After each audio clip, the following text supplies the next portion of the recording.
Hello students. In the previous sections, we have discussed about offer and acceptance under the Indian Contract Act 1872. Now, we are going to discuss about the another important element of the Indian Contract Act, that is consideration. So what is consideration? Let's have a look at this.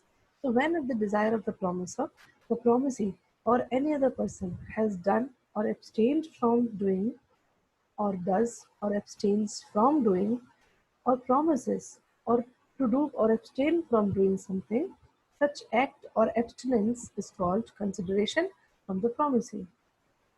Quite difficult? Let's make it very simple. A very small meaning of consideration is something in return. When there are two parties and both of them are in the contract, so both of them are getting something in return, that something is called consideration.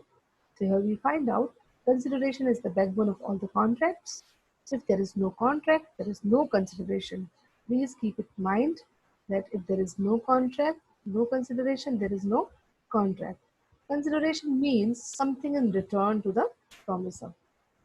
Example of consideration is Anita offers to sell her house to Billu for a sum of rupees 5 lakh. Billu accepts the offer. In this contract, Anita is getting consideration in the form of money, whereas Billu is getting it in the form of house. Yeah. Next, move on to the something different, something more important. Legal rules regarding consideration. So consideration must move at the desire of the promiser. Consideration can be offered by the promiser only. Promisee cannot ask for the consideration for the work he had done willingly for the promiser. For example, A saw that his friend's house is at fire, so he called the fire brigade. Thus, A cannot claim for any reward because it was a voluntary act and was not thus at the desire of the promiser. Consideration may move from the promisee to any other person. In the definition only, we have just heard or studied promisee or any other person, which means consideration can be accepted or moved from promisee to any other person. For example, Anand gifted a house to his son Atul with a condition that Atul will give a specific amount to his uncle Arun every year. Atul got ready but couldn't keep his promise. Uncle Arun filed a suit against Atul, but he said that there were no consideration from Arun, so contract is void. But the court held the words promisee or any other person and allowed Arun to keep his suit for the recovery. Okay, it can be in the past, present, or future. So there are consideration. There can be consideration in the form of past, present, or future.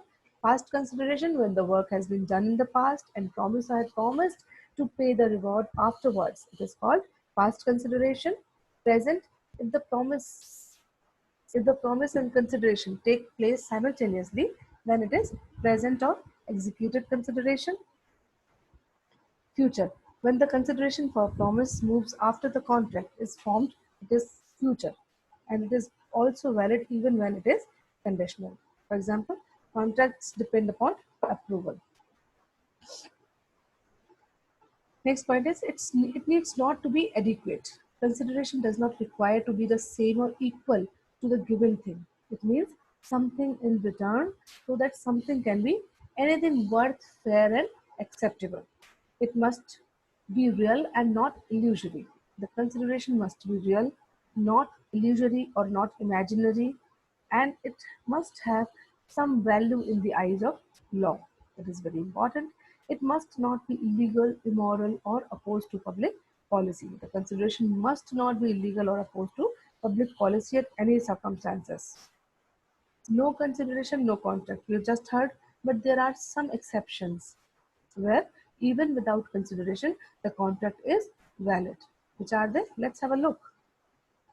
The contract out of natural love and affection.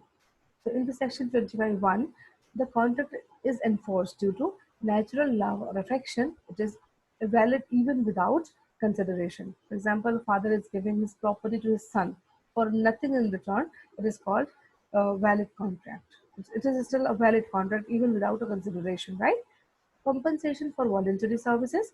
So consideration in the form of compensation is also valid for the voluntary act done in the past. For example, A finds B's mobile and gives it to him.